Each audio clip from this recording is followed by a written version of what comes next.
Assalamualaikum dan selamat malam saya ucapkan kepada anda semua. Okey, hari ini live. Okey, live FB 8 malam. Okey, saya Syam, merupakan founder Simpan Gold. Hari ini saya nak share satu topik yang menarik. Sebab semua orang akan alami benda ni. Apa benda tu? Okey. Benda tu adalah apabila anda berbelanja barang dapur, okey, anda belanja barang dapur dalam masa yang sama menggunakan duit yang sama, anda boleh simpan emas. Macam. Okey. Jadi, jom bersama saya dalam masa 15 ke 20 minit untuk saya terangkan, okey, apakah sebenarnya apabila kita berbelanja barang dapur, kita boleh kumpul emas sekaligus. Sebabnya begini, okay, pengalaman saya lah pengalaman saya tanya pada 10 orang, memang 8 orang akan bagi tahu, aku tak ada duit. Aku tak ada duit nak simpan emas. Nak kena bayar tu, nak kena bayar ni. Okay, itu selalu jawapan yang saya terima. Sebab apa? Sebab mereka fikir harga emas ni mahal. Ialah 1 gram sampai 300 lebih. Okey, 1 gram yang nak beli yang macam kad tu. Okey, emas 999. Jadi mereka fikir macam manalah nak ada 300 lebih. Okey, manalah nak ada 300 lebih ni. Okey, jadi hari ni saya nak kongsi dengan anda. Okey, kebiasaannya sekiranya anda sudah beranak 3, okey. Contoh macam saya beranak 3. Sudah tentulah ada peringkat-peringkat yang mana setiap bulan anda akan habiskan dalam RM1,000 ke RM2,000. Okay, anda akan habiskan sebanyak itu untuk makan, beli barang dapur, pampers, susu, semua itulah. Okay, keperluan yang memang anda kena beli setiap bulan. Anda beli ke, anda tak beli ke, anda kena beli. Anda ada duit ke, tak ada duit ke, anda kena keluarkan duit tu. Okey. Okey, terima kasih Kak Siti Hajar. Waalaikumsalam. Okey, ini penonton setia. Alright. So, kalau kita tengok, okey, kebiasaannya kita memang akan keluarkan duit. Okey, memang akan keluarkan duit. 1,000 ke 2,000. Saya nak ambil contoh yang paling simple lah. Katakanlah RM1,000. Okay? Belanja dapur anda RM1,000. Maksudnya termasuklah teringin nak makan KFC, teringin nak makan McDonald, anak tiba-tiba anak nak minta itu, minta ini. Lepas tu tengok tepi jalan ada durian. Hui, rasa nak beli durian. Lepas tu pampers anak, susu anak, kan? Lepas tu dengan nak pergi pasar, beli ayam, beli ikan, beli daging. Kalau hari raya lagi banyak, okay, keperluan dapur yang kita kena keluarkan. Okay, now dalam RM1,000 tu sebenarnya, jika anda bijak, okay, jika anda bijak, anda boleh kurangkan, anda boleh jimat, okay, anda boleh jimat sehingga 850. Okey, kat sini saya nak share dengan anda macam mana dalam RM1,000 tu kita boleh jimat RM150 jadi RM850. Macam mana? Okey, siapa yang ada idea dia boleh berkongsi, boleh komen. Ni saya nak kongsi pengalaman saya sendiri macam mana saya berjimat. Okey, macam mana saya berjimat. Okey, yang pertama, cara kita nak berjimat RM150 ni dalam RM1,000 kita beli. Kita nak berjimat RM150 ni. Yang pertama, kebiasaannya saya akan compare harga. Okay, anda kena ingat kalau anda beli kat Giant ke, Tesco ke, Speedmart ke, Giant ke, macam saya kat sini ni, kita ada E-Mart, kita ada E-Mart, kita ada Everrise. Kita ada Everrise. Payah nak ingat kat Kuching ni. Dia macam tu lah. Dia ada pasar raya yang tak ada dekat Semenanjung. Dia ada dekat Kuching je. Okey. Jadi kita kena compare. Sebab ada barang yang murah dekat pasar raya tu, ada barang yang mahal kat pasar raya tu, kat pasar raya lain. Jadi kalau kita buat sedikit kajian, kita tahu kentang kat Maidin murah, bawang kat sini murah, susu kat sini murah, roti kat sini murah, ikan kat sini murah. Kita tahu tau. Dia bukannya satu tempat kita beli semua. Memanglah betul, memang mudah kalau satu tempat kita beli semua tu, tak dinafikan. Tetapi kalau kita plan, kita boleh jimat sampai 100.5. Why not? Kan? Why not? Jadi kat sini ni sebenarnya, jika kita bijak, kita boleh pilih pasar raya mana kita nak shopping dan barang apa yang kita nak shopping. Itu yang pertama. Yang kedua, sentiasa alert dengan apa? Dengan diskaun yang pasar raya tu tawarkan. Alert. Sebab ada certain masa, certain masa kita ada orang kata apa, diskaun. Kita ada diskaun. Okey? Bila ada diskaun, so kita tahu kat situ tu dah boleh jimat beberapa ringgit. Kan?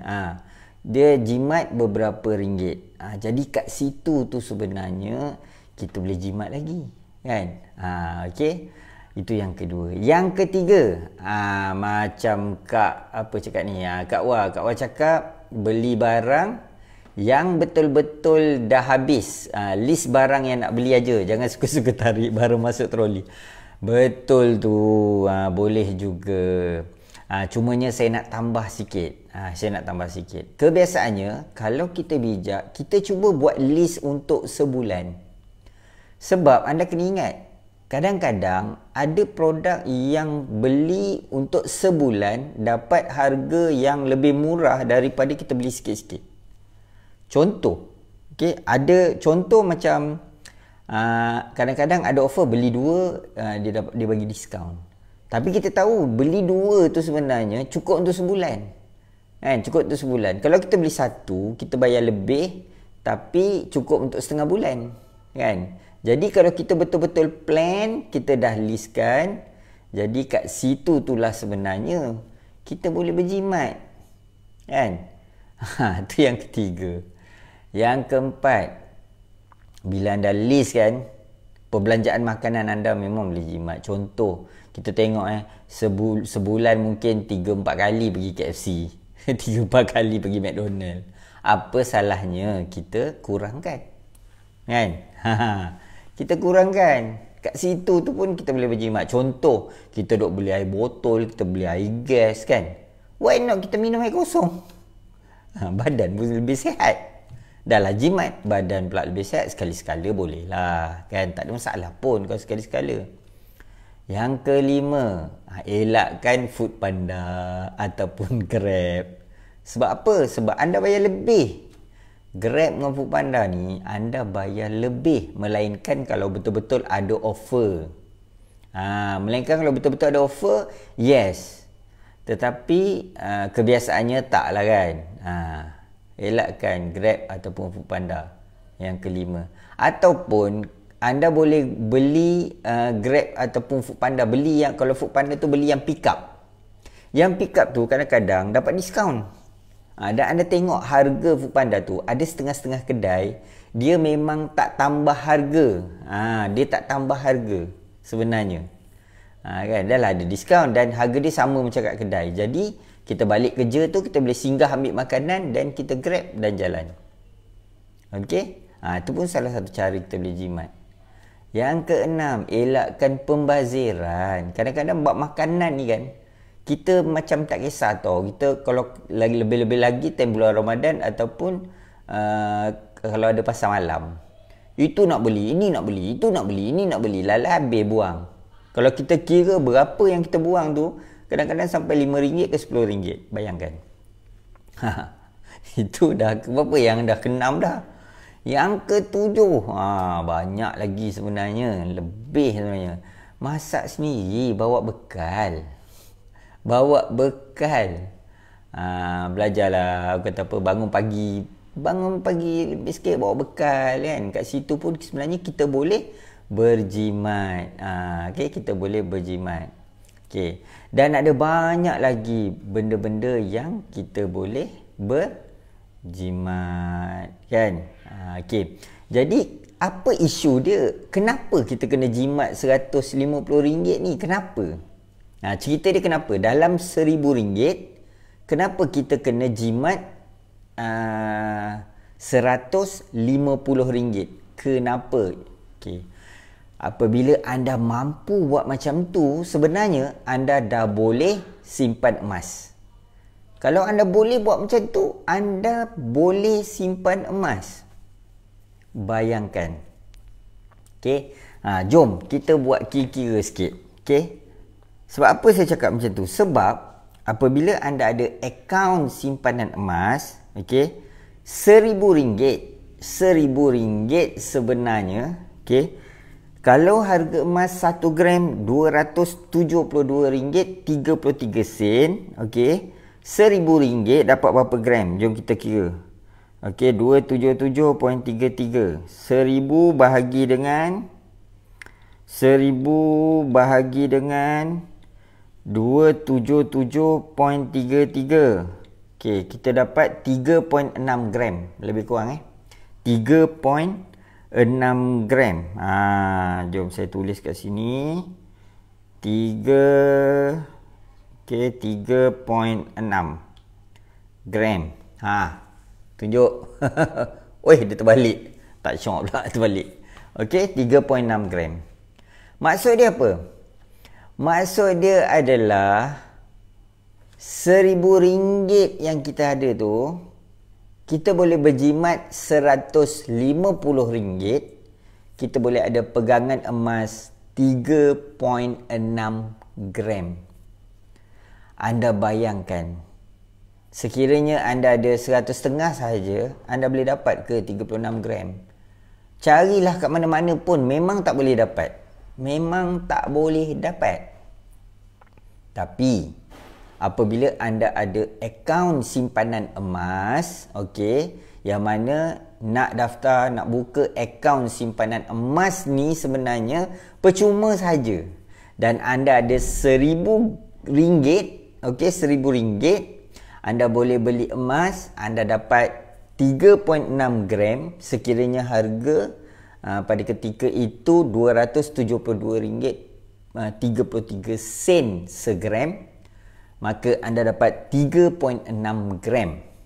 Jadi, apabila anda ada 3.6 gram, dalam akaun simpanan emas anda, anda boleh request gold convert. Okay, anda boleh request gold convert.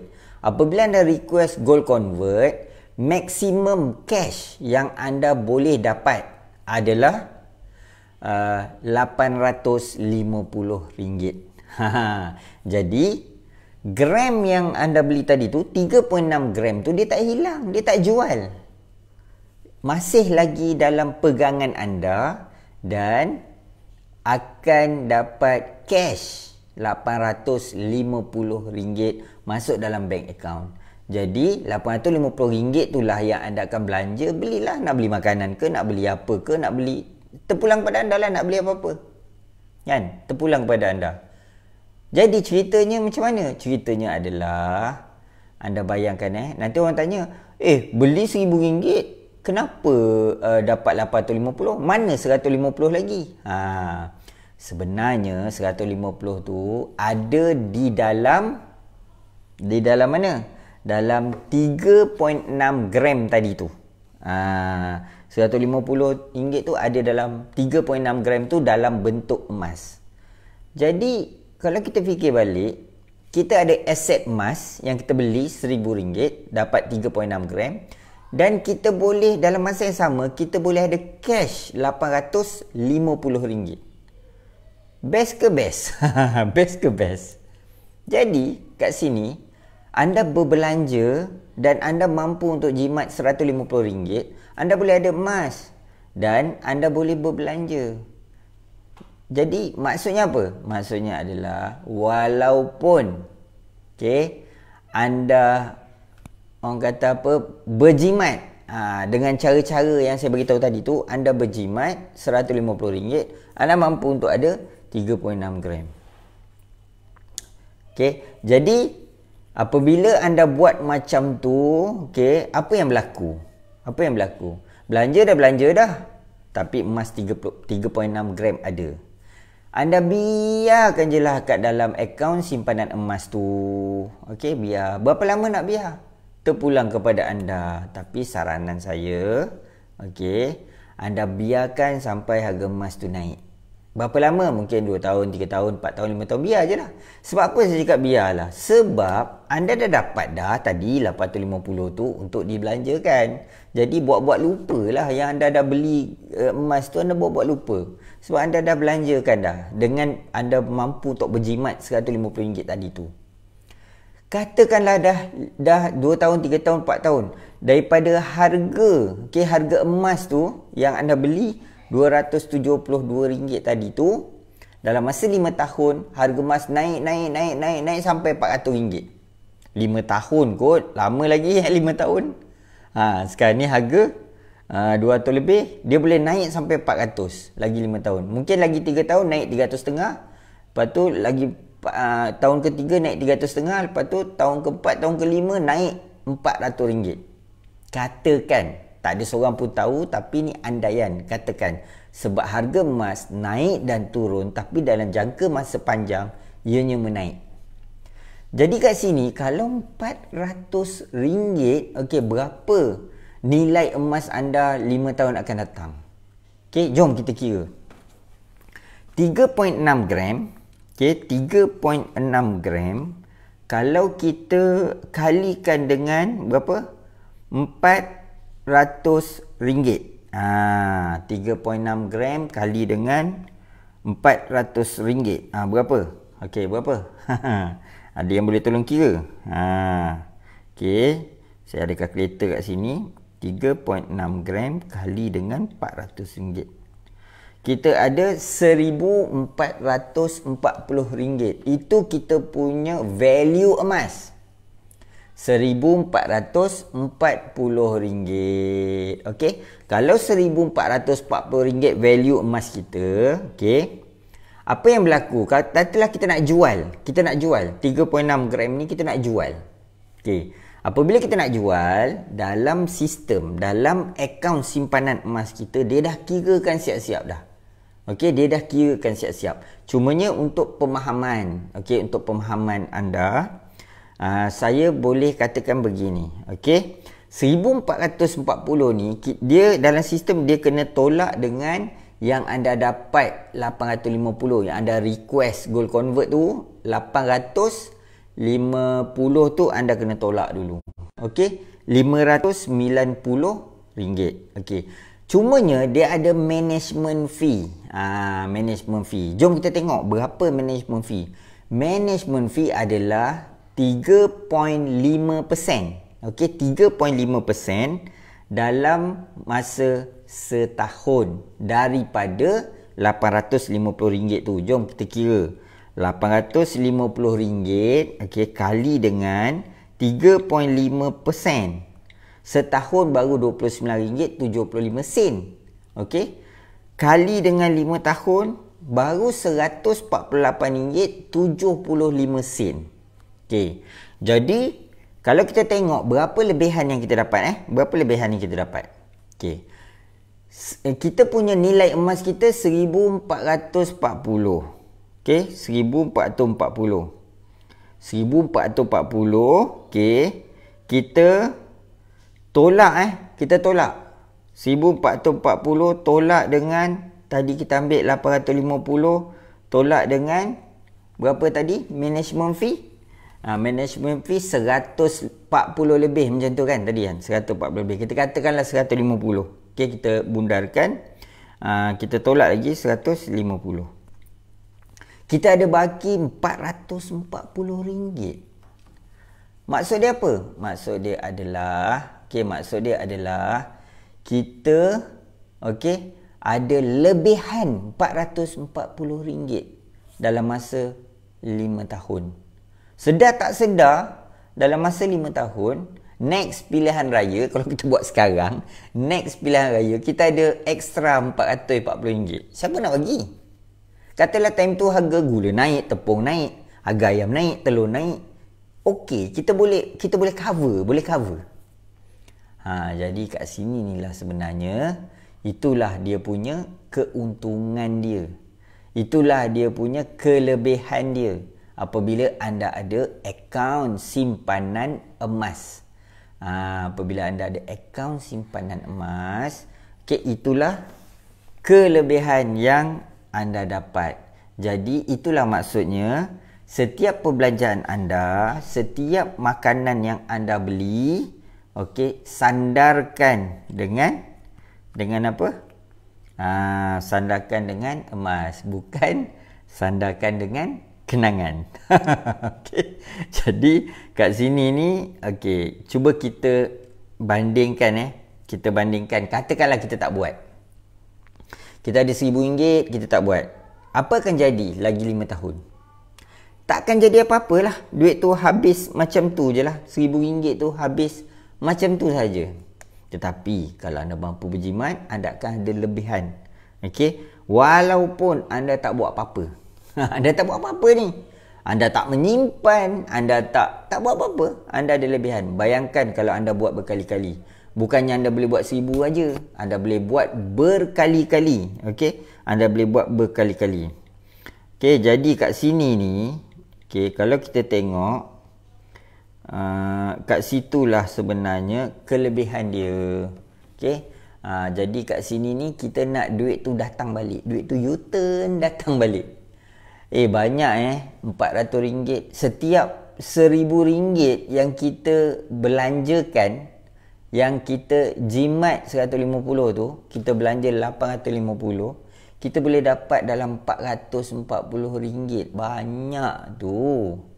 Tanpa kita buat apa-apa. Inilah sebenarnya kelebihan emas. Inilah sebenarnya ilmu emas yang kita kena belajar, ilmu emas yang kita kena tahu, ilmu emas yang kita kena ambil tahu. Anda bayangkan, kalau tanya saya rasa macam saya nak kembali balik lagi 5 tahun sebelum ni.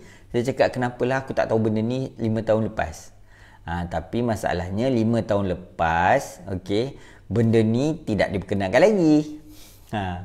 Jadi kat sini inilah sebenarnya, siapa yang tahu, siapa yang ada akaun simpanan emas dan dia buat, dia akan dapat manfaat dia. Sebenarnya Kak Wah, kalau tanya saya lah, bukan sabar nak menunggu. Sebenarnya kita tak perlu sabar. Kita buat tak tahu je. Kita buat tak tahu. Lilap masa tu akan sampai. Kalau kita tak buat, hilang macam tu je duit kita. Kalau kita tak buat, kita tak mampu pun nak jimat 150. Tak mampu pun. Andai katalah kita boleh jimat pun 150. Contoh, kita simpan dalam bank 150 sebulan. Lagi 5 tahun, apa yang berlaku? Lagi 5 tahun, harga ayam naik, harga gula naik, harga semua naik. RM1,000 kita jadi berapa? Mungkin RM1,000 tu jadi berapa? Jadi 800. Sebab apa? Sebab harga naik, semua benda naik. Jadi kat sini saya harap anda belajarlah ilmu emas. Anda boleh pergi dekat simpangold.com. Kat situ ada banyak artikel-artikel yang anda boleh baca. Dan anda boleh juga hubungi konsultan emas yang boleh membantu anda. Yang paling utama sekali, pastikan anda buka akaun simpanan emas secara percuma. Tak kena bayar pun. Study dulu. Cuba je beli RM10 dulu. Tengok. Pastikan ianya selamat. Patuh syariah. Belajar dulu. Daripada situ tu kita boleh aturkan kewangan kita. Kita boleh ada aset emas. Di samping kita boleh berbelanja. Dan semua perbelanjaan makanan kita sandarkan kepada emas. Jadi saya harap kepada anda semua, insya-Allah saya akan berkongsi lagi pelbagai topik-topik menarik, pengalaman berkaitan dengan emas yang mana ianya boleh beri manfaat kepada kita. InsyaAllah setiap hari pada pukul 8 malam. Okey, itu saja setakat ini. Kita jumpa esok. Okey, sekian. Bersatu hati, berjaya bersama. Bye-bye.